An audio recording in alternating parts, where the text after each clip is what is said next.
What would you say are the largest objections you see deal after deal when you guys are negotiating? Even the LOIs, right? If you never even make it to the LOI, but at least in that negotiation, what do you think the biggest hiccups are these days? Yeah, I mean, speaking of these days in particular, these last 6 months, call it, is that non-refundable deposit. Is it refundable or is it non-refundable? A lot of, you look a year and a half, 2 years ago, you couldn't get a deal unless you had non-refundable deposit right up front. Deposits going hard day one. Our last two deals we closed on, we had refundable deposits until our due diligence period was over.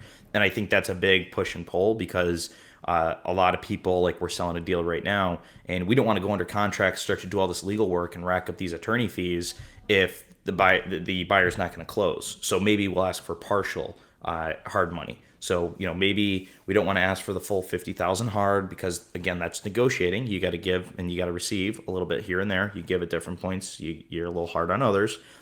So we just requested a percentage of that to be hard. So the deposit amount and whether it's hard, refundable, non-refundable, like you said, Justin, I think is a big sticking point that we see in these LOIs, price aside, obviously. And then the next one is definitely timeline. So, if your deposit is refundable, how hard for? How long is your due diligence period and how fast can you close? And that was another piece that we won the deal that we closed on today was we said we close in 30 days versus the other guy said 60 days. So we were saying we're going to work harder and faster to get this thing closed. It's a repeat lender that we have a great team in place, but it's a repeat lender we just closed a deal with 2 months ago. So we already know their systems, their processes, and that's really attractive to a seller because a lot can change as we can see today. The market can change overnight, what it seems like almost. Interest rates can change overnight is what it seems.